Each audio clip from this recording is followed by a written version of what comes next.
मी चॅनलवरती कोणत्याही प्रकारच्या टिप्स किंवा माझा कोणताही प्रीमियम ग्रुप नाही आहे. माझे सर्व व्हिडिओ जे असतात ते एज्युकेशनल पर्पजसाठी असतात. जय मित्रांनो, मी दीपक पुन्हा एका नवीन व्हिडिओमध्ये तुमचं सर्वांचं खूप स्वागत आहे. तर मित्रांनो, आज निफ्टीने फायनल क्लोज दिला 24,055 वरती. 24,055 वरती आजच्या दिवशी निफ्टीने फायनल क्लोज दिला आणि आजच्या मार्केटमध्ये आपल्याला सेलिंग प्रेशर जास्त बघायला मिळालं. सेलिंगचं प्रेशर आजच्या दिवशी मार्केटमध्ये जास्त होतं. ही खूप मोठी सेलिंग होती आजच्या दिवशी मार्केटमध्ये. म्हणजे आपलंच मार्केट खाली आलेलं नव्हतं, तर ग्लोबल मार्केट जे होते ना पूर्ण खाली होते.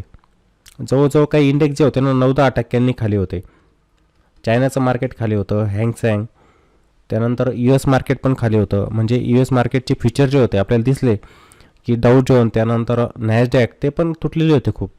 मागचं जे सेशन झालं ना त्यामध्येच नॅसडॅक आणि डाऊ जोनमध्ये मोठ्या प्रमाणात सेलिंग होती, पण आज फ्युचर पण खाली दिसले. आता रात्री पण समजेल त्यांच्यामध्ये रिकव्हरी होते की सेलिंग त्यांच्यामध्ये कंटिन्यू होते.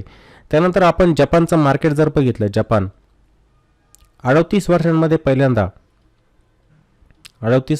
पहिल्यांदा एवढी मोठी सेलिंग झाली. मार्केट जवळजवळ 15% खाली आलेलं होतं आजच्या दिवशी. एवढं तुटलेलं होतं मार्केट. आपण असं म्हणू शकत नाही की मग आपल्या इंडियन मार्केटमध्ये सेलिंग आली. दोन देशांमध्ये युद्ध चालू झालेलं आहे, त्याचा परिणाम फक्त आपल्या इंडियन मार्केटवरती झाला नाही. प्रत्येक कंट्रीचं मार्केट आपल्याला खाली येताना दिसतंय. सर्व ठिकाणी विकनेस येताना दिसते आपल्याला. समजलं? असं नाही की आपल्याच मार्केटमध्ये सेलिंग येते. आता ही सेलिंग कंटिन्यू होऊ शकते का? आणि जर सेलिंग कंटिन्यू झाली तर अशा मार्केटमध्ये आपण काय करायचं असतं हे मी तुम्हाला थोडक्यात सांगतो. आता बहुतेक जण सकाळच्या वेळेला मी जेव्हा लाईव्ह आलो तेव्हा म्हणत होते, या स्टॉकला बाय करू का, माझ्या पोर्टफोलिओमध्ये हा स्टॉक मी त्याला सेल करून टाकू का, असे अनेक प्रश्न पडतात. हे कोणाला पडणार बरं? एखादी व्यक्ती नवीन असते स्टॉक मार्केटमध्ये. मी मागे पण एक व्हिडिओ त्यावरती स्पेशल बनवलेला आहे, जाऊन बघा नाही तर तुम्ही. आता हे कोणाच्या बाबतीत होत असतं? नवीन लोकांच्या बाबतीमध्ये, ज्यांना 1-2 महिने झालेले असतात मार्केटमध्ये. त्या व्यक्तींना प्रश्न पडतो की मी स्टॉक घेतलेले असतात ते निगेटिव्हमध्ये मला दिसत आहे. समजा मी आजच बाय केलं, 2 दिवसानंतर तो मला 15% खाली दिसतोय. हे बघा, जर आपला लाँग टर्म पोर्टफोलिओ असेल ना तर घाबरायचं कारणच नाही. त्या ठिकाणी ठेवायचे असतात. स्टॉक मार्केट नंतर रिकवर होणारच आहे. समजलं का? जसं डीप देत आहे ना मार्केट, तशी रिकव्हरी पण मार्केटमध्ये येतच जाते. त्यामुळे घाबरायचं नाही आहे. इन्व्हेस्टर जे असतात ना त्यांच्यासाठी एक संधी असते का, की मार्केटमध्ये असे जे डीप येत असतात ना, तुम्ही म्युच्युअल फंडचे युनिट इथे बाय करू शकतात. मी सकाळी तुम्हाला म्हटलं पण म्युच्युअल फंड आणि ETF, मी तुम्हाला नावं नाही सांगणार की या ETFला तुम्ही बाय करा, पण अशा वेळेला ही संधी असते की तुम्ही ETFला या ठिकाणी ॲक्युमुलेट करू शकतात. त्यानंतर तुम्हाला म्युच्युअल फंड बाय करायचे असतील तर एक लमसम अमाऊंट तुम्ही मार्केटमध्ये इथे लावू शकतात. मग त्याचा फायदा तुम्हाला नंतर मिळणार असतो, कारण की इन्व्हेस्टमेंट जी असते ना ती फक्त 1-2 दिवसांसाठी नसते. ती फक्त 1-2 दिवसांसाठी नसते. आपण 5-10 वर्षांचा विचार करत असतो. समजलं ना? त्यासाठी मग आपण जर म्युच्युअल फंड युनिट बाय करून टाकले, त्यानंतर ETF जरी ते बाय केले, आणि ETFमध्ये असं पण तुम्ही स्विंग ट्रेडिंग पण करताय, पण टप्प्याटप्प्यांमध्ये त्यांचं ॲक्युमुलेशन करत गेले ना तर त्यामध्ये नंतर प्रॉफिट येऊनच जातं. त्यामुळे ETFमध्ये भीती नसते. पण नेहमी लक्षात ठेवायचं, एकाच वेळेला पैसा मार्केटमध्ये डिप्लॉय करायचा नसतो. आता बहुतेक जण नवीन आहे, मी बघतो की मार्केटमध्ये नवीन असतात आणि हेवी क्वांटिटीने बाईंग करायला सुरुवात करतात. त्याचं कारण काय? हेवी क्वांटिटीने जर त्यांनी बाईंग करायला सुरुवात केली, ज्या ठिकाणी मी 100 क्वांटिटी बाय करायला पाहिजे स्टॉकच्या, त्या ठिकाणी मी 1000 क्वांटिटी बाय करतो. त्याचं कारण काय? की मला या ठिकाणी प्रॉफिट जास्त होईल. पण तुम्ही लॉसचा विचार करत नाही की मी जर या ठिकाणी 1000 क्वांटिटी बाय केलेले आहे आणि स्टॉक जर 8-10% तुटला किंवा 20% तुटला तर माझं या ठिकाणी किती मोठं नुकसान होणार आहे. तुम्ही हा विचार करत नसतात. त्यामुळे मोठा पैसा मार्केटमध्ये एका स्टॉकमध्ये कधी गुंतवायचा नसतो. त्याला डायव्हर्सिफाय करा. तुम्हाला वाटतंय ना 1000 क्वांटिटीज बाय करायच्या, 1000 क्वांटिटी एका स्टॉकच्या बाय करू नका. मग त्या वेगवेगळ्या स्टॉकच्या क्वांटिटी बाय करा, जेणेकरून तुमचा पोर्टफोलिओ बॅलन्स राहील. काही वेळेला काही स्टॉक वरती जातात, काही खाली येत असतात, पण हाच स्टॉक जर खाली गेला, क्रॅश झाला, तर तुमचं मोठं नुकसान इथे होणार. समजा तो स्टॉक नाही झाला रिकवर, तुम्ही बाय केलेला, तर किती दिवस त्याला होल्ड करावं लागेल तुम्हाला सांगता पण येणार नाही. ते समजलं का? काही वेळेला 5-6 महिने जातील, एखादं वर्ष पण त्यामध्ये जाऊ शकतं. त्यामुळे हेवी क्वांटिटी एका स्टॉकमध्ये टाकायची नसतात. तुम्ही अशा मार्केटमध्ये स्वतःला होल्ड करू शकत नाही. जसं हे मार्केट आहे, कंटिन्युअसली निफ्टी 700-800 पॉईंटनी खाली येते, अशा मार्केटमध्ये तुम्ही स्वतःला होल्डच करू शकत नाही. तुम्ही पॅनिक व्हाल. पॅनिक झाले मग विचारणार दुसऱ्याला, मी काय करू, माझा स्टॉक मला 10% निगेटिव्ह दिसतोय, मला मोठा लॉस दिसतोय, मी काय करू. या गोष्टी तुमच्यासोबत होणार. समजलं का? त्यामुळे थोडंसं पोर्टफोलिओ जो असतो ना तुमचा, त्याला डायव्हर्सिफाय करत चाला, जेणेकरून तुम्हाला भीती पण वाटणार नाही. आणि एका स्टॉकमध्ये न करता वेगवेगळे स्टॉक असतात कंपन्यांचे, त्यांच्यामध्ये गुंतवणूक करत चला. जास्त पॅनिक पण व्हायचं नाही मार्केटमध्ये. आणि जर पॅनिक होत असाल, तुम्हाला जर भीतीच वाटते, हे बघा, तुम्ही नेहमी ऐकतात माझा शब्द, मार्केट सुप्रीम आहे, मार्केटमध्ये व्हायला काही पण होऊ शकतं. जसं आज झालं, बरोबर ना, काही पण होऊ शकतं मार्केटमध्ये. हे बघा, याच्यामध्ये तुमची सायकोलॉजी मॅटर करते खूप, ठीक आहे ना. तुम्ही पॅनिक होऊन चालत नाही या ठिकाणी. तुम्ही जर पॅनिक झाले तर त्याचा आपल्या आरोग्यावरती पण खूप मोठा परिणाम होत असतो. त्यामुळे ते पॅनिक होऊन नाही चालणार. या ठिकाणी स्टॅबल व्हायचं शिकायचं आहे. जोपर्यंत आपण या ठिकाणी स्टॅबल होत नाही ना, तोपर्यंत आपण चांगल्या प्रकारे काम पण करू शकत नाही. जर तुम्ही सारखं पॅनिक होत आहे मार्केटने, एखादा स्टॉक बाय केला 5% निगेटिव्ह दिसतोय आणि त्याचं सारखं टेन्शन घेत आहे, तर मग तुमच्यासाठी मार्केट पण नाही आहे. सरळ तुम्ही म्युच्युअल फंडमध्ये गुंतवणूक करत चाला, तिथे अजिबात धोका नाही आहे. फ्युचरमध्ये तुमचा पैसा बोलूनच जाणार. पण हे सारखं जर तुम्ही पॅनिक झाले ना, इथे तुम्ही स्टॅबल नाही होऊ शकत मग मार्केटमध्ये. हा पण पॉईंट आहे, हा लक्षात ठेवा तुम्ही सर्वांसाठी. त्यामुळे थोडंसं स्वतःला स्टॅबल करायचं शिकायचं आहे. सायकोलॉजी खूप मॅटर करते मार्केटमध्ये. आता आपण करूया ॲनालिसिस. क्लोज तुम्हाला दिसतोय 24,055वरती आणि मागील काही दिवसांपासून मी बोलायचो बघा, ही लेवल 24,174ची, की मार्केटने ह्या लेवलच्या खाली यायला नको. हा चांगला सपोर्ट आहे आपल्यासाठी. पण मार्केट बघा, क्लोज कुठं झालेलं होतं, ओपन कुठं झालेलं आहे आणि क्लोज कुठे, लो तर खाली होता, बरोबर आहे. पण जवळजवळ 150 पॉईंटने खालून मार्केट रिकवर पण झालं. 150 पॉईंटने मार्केट खालून रिकवर झालेलं होतं. पण ही लेवल तोडलेली. मी काय म्हणतोय की जोपर्यंत या लेवलच्या वरती मी मार्केटमध्ये स्ट्रॉंग, पण जेव्हा पण मार्केट या लेवलच्या खाली जाणार, मी या ठिकाणी बोलणार की मार्केटमध्ये विकनेस होतोय आपल्या. आणि तेच आजच्या दिवशी मला दिसतंय. कॅन्डलचा क्लोज पण खाली दिसतोय. आता मी काय म्हणणार की जोपर्यंत मार्केट ह्या लेवलच्या वरती जात नाही, तोपर्यंत मार्केटमध्ये बाईंग येणार नाही. त्याचं कारण काय, ग्लोबल मार्केट खाली आहे, ठीक आहे ना. उद्याच्या दिवशी पण जर मार्केट गॅप डाऊन ओपन झालं तर ती सेलिंग मार्केटमध्ये कंटिन्यू होऊ शकते. सेलिंग काय होऊ शकते, कंटिन्यू होऊ शकते. फ्रेश बाईंग मार्केटमध्ये ह्या लेवलच्या वरती यायला लागेल. ही जी लेवल दिसते ना 24,174, जर उद्या शार्प बाईंग आली मार्केटमध्ये, समजा 300-400 पॉईंटने जर मार्केट कव्हर झालं उद्या 300 ते 400 पॉईंटने, मग म्हणणार की आपल्या लेवलला मार्केट आलेलं आहे. मार्केट पुन्हा मग ह्या लेवलपासून रिकवर व्हायला सुरुवात होईल. याच्या खाली सेलिंग कंटिन्यू व्हायला नको. सेलिंग कंटिन्यू होत असेल तर याचा अर्थ मार्केटमध्ये विकनेस आहे परफेक्ट, ठीक आहे. येणारी सेलिंग इथे जास्त येऊ शकते. मग एक प्रकारे आपण असं म्हणू शकतो, आजचा लो जो आहे ना मार्केटचा, हा ब्रेक व्हायला नको इथे. ही सेलिंग मग इथे कंटिन्यू होताना दिसू शकते. मग नंतरचं सपोर्ट जो आहे ना मार्केटसाठी, ही एक लेवल असणार आहे. इथे पण बघा, मार्केटने वेळ घालून मग ब्रेकआउट दिला होता. ही लेवल 23,666, ही लेवल मग मार्केटसाठी इथे सपोर्ट बनणार आहे. समजलं का. टॉपपासून जर बघितलं, आजचा लो जर बघितला, जवळजवळ 1200 पॉईंटचं आपण म्हणू शकतो मार्केटमध्ये करेक्शन झालेलं आहे. 1200 पॉईंटचे हे करेक्शन झालेलं आहे इथे टॉपपासून. आणि हे 3 दिवसामध्येच ही कॅन्डल बघा, गॅप डाऊन, ही कॅन्डल गॅप डाऊन. या गॅप डाऊनमध्येच मार्केट 1200 पॉईंटने खाली येऊन गेलं. आणि आजच्या दिवशी पण इंट्राडेमध्ये पण मार्केट कंटिन्युअसली खाली झालं इथे. टॉपपासून तर बॉटमपर्यंत आपण म्हणू शकतो की 1200 पॉईंटची सेलिंग. नाही तर आपण चेक करू एक वेळेला, तुम्हाला दाखवतो मी. हा टॉप ते आजचा लो, 1200 पॉईंटची सेलिंग आहे परफेक्ट. समजलं ना. म्हणजे 1200 पॉईंटने मार्केट टॉपपासून खाली आलेलं आहे. प्रत्येक वेळेला आपण बघतो की आपलं मार्केट जसं वरती जात आहे ना, एवढेच फक्त डिप येत आहे त्याच्यामध्ये, नंतर बाईंग येऊन जाते ताबडतोब. समजलं. इथे पण हा डिप आला होता, नंतर याच्यामध्ये बाईंगच आलेली होती. इथे पण आलं. हे इलेक्शनच्या दिवशी होतं. जवळजवळ ही 2000 पॉईंटची कॅन्डल होती मग इलेक्शनच्या दिवशी. पण नंतर इथून पण रिकवरच झालेलं होतं मार्केट. आता बघूया इथे उद्या रिकवर होतं आहे की सेलिंग ही कंटिन्यू होते. हा एक पॉईंट असणार आहे आपला. म्हणजे आजचा लो, याच्या खाली मार्केट जायला नको पुन्हा.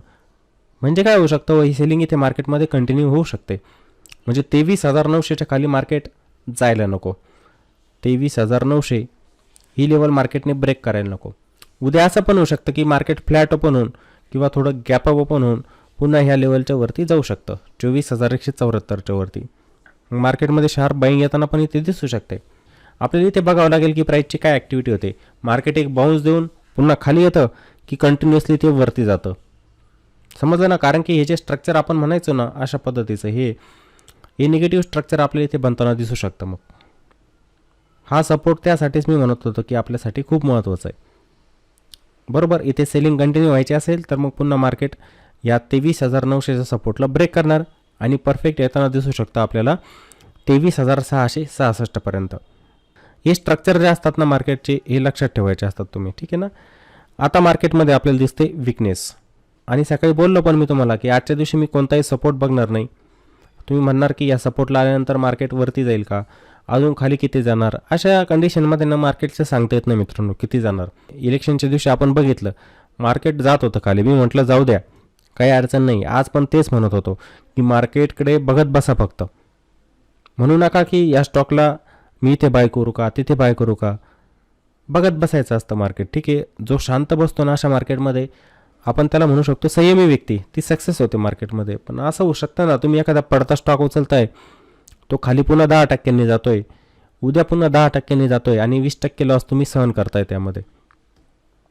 याला चांगली रणनीती म्हणत नाही आपण, समजलं का. मार्केटला थोडं स्टॅबल होते. आता मार्केट जेव्हा स्टॅबल होईल ना तेव्हा आपल्याला परफेक्ट समजेल की मार्केटमध्ये विकनेस होतंय की मार्केट आपलं रिकवर होतंय.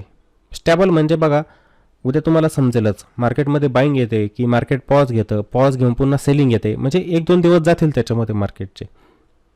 तिथे ऑब्झर्वेशन करायचे असतात आपल्याला, ठीक आहे. आणि आजचं मार्केट जे होतं ना खूप पॅनिक होतं, लक्षात घ्या. इंडिया विक्स मी पण पहिल्यांदा बघतोय, इंडिया विक्स पहिल्यांदा मी बघतोय की इंट्राडेमध्ये 65% वरती होती. मी पहिल्यांदा बघतोय जेव्हापासून मी पण स्टॉक मार्केटमध्ये काम करतोय ना, मी पहिल्यांदा असं बघितलं की इंडिया विक्स इंट्राडेमध्ये 65% वाढलेली होती.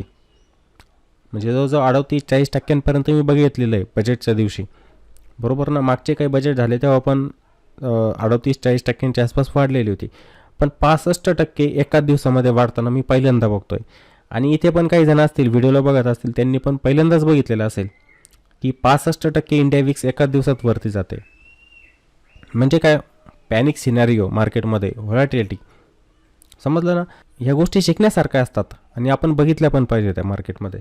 आता काही महत्त्वाचं लेवल म्हणजे आपण अनुमान लावू शकतो की ह्या लेवलच्या वरती गेल्यानंतर मार्केटमध्ये रिकव्हरी येऊ शकते किंवा सेलिंग कंटिन्यू कोणत्या ठिकाणी राहणार ते बघण्यासाठी आपण जाऊया आता 5 मिनिटांमध्ये.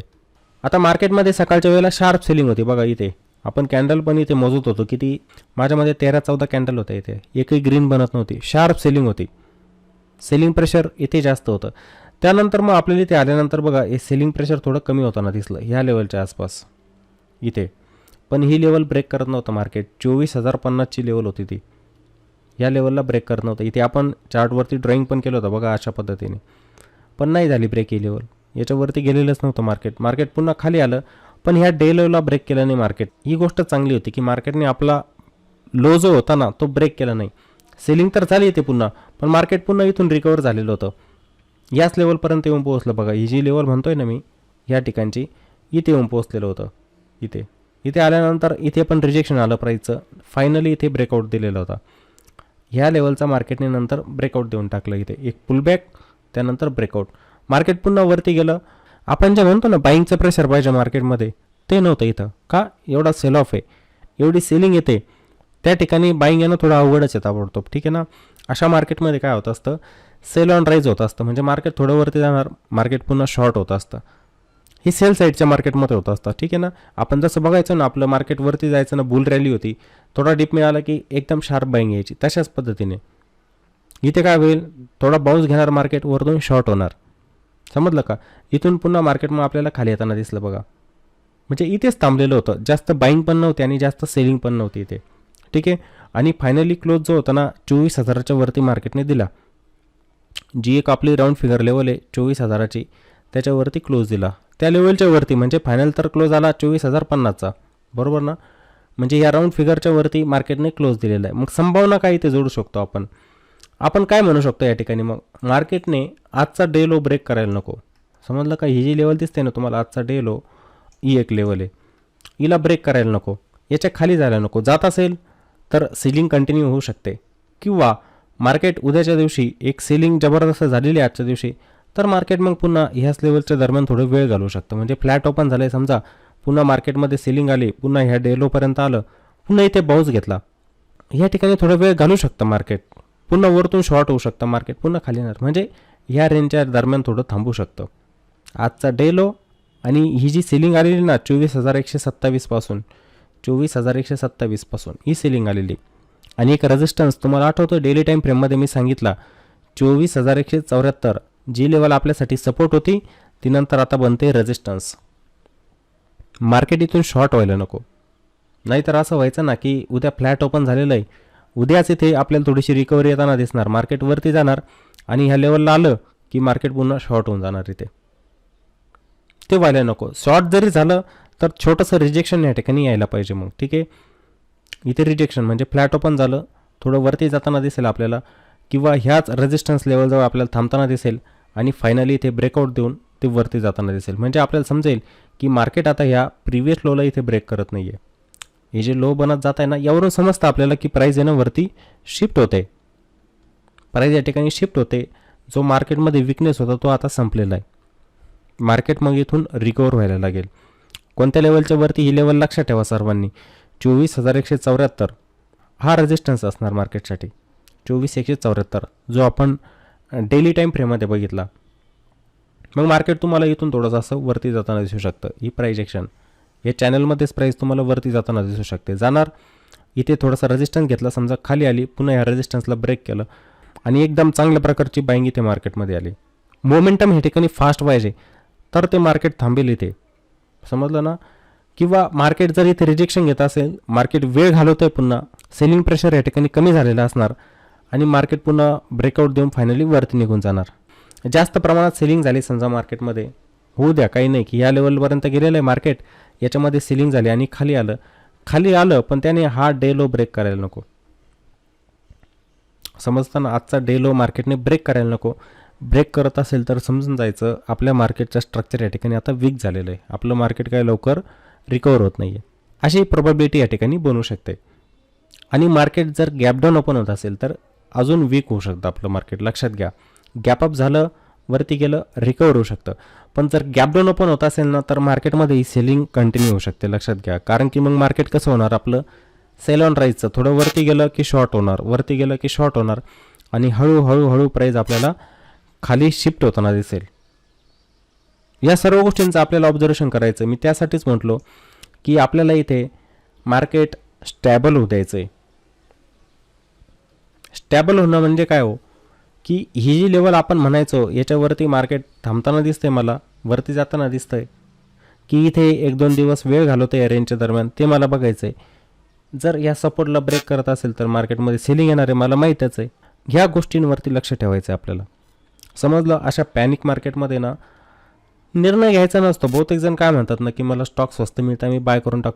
अहो पण तो स्टॉक खाली येतोय, समजलं ना, तो स्टॉक खाली येतोय, पडणारा स्टॉक तुम्ही बाय करताय, त्याच्यामध्ये रिव्हर्सल बघा, चांगल्या लेवलवरती आहे का तो बघा, त्यानंतर त्याला बाय करा.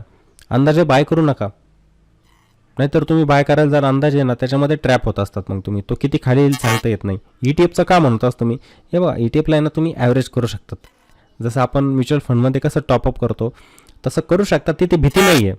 तुमचा इंडेक्स रिव्हर्सल देणार आहे तुम्हाला. इंडेक्स जेव्हा रिव्हर्सल देणार त्यामध्ये तुमचं प्रॉफिट बनून जाणार, त्यामुळे भीती नाही आहे. पण एक स्टॉक वरती जाईलच का ते सांगता येत नाही, समजलं ना. तुम्ही अनेक सेक्टर बघत असतात, सेक्टरमधले स्टॉक आहे ना काही वरती जातात, पण त्यामधले 1-2 स्टॉक आहे ना ते खालीच राहतात नेहमी, त्यांच्यामध्ये मोमेंटमच नसतो. मग तसं व्हायला नको. त्यामुळे म्हणत असतो की ETF सेफ असतात. स्टॉकमध्ये अशा पॅनिक मार्केटमध्ये थोडं रिस्की असतं, त्याला आपण रिव्हर्सलनुसार बाय केले पाहिजे.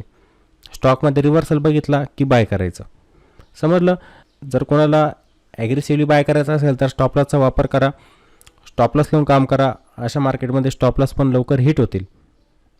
मनात तर स्टॉपलॉस पकडायचंच नाही अशा मार्केटमध्ये, नाहीतर मोठा पैसा जात असतो अशा मार्केटमध्ये. ठीक आहे, स्टॉपलॉसचा वापर करायचा आहे नक्की. म्हणजे सिस्टममध्ये तुमच्या स्टॉपलॉस ऑर्डर असली पाहिजे की मी जर चुकलो आहे तर माझा स्टॉपलॉस हिट होईल, मला लॉस छोटा होणार आहे, समजलं. असं मनात स्टॉपलॉस पकडू नका. असं मार्केट येत असतं खाली कंटिन्युअसली, मोठे लॉसेस तुम्हाला देणार मग ते, समजल्या या गोष्टी. तर माझ्या मते सर्वांना व्हिडिओ नक्की आवडलेला असेल तर व्हिडिओला नक्की लाईक करायचं आहे, व्हिडिओला कॉमेंट पण करा आणि व्हिडिओला जास्तीत जास्त शेअर पण करा.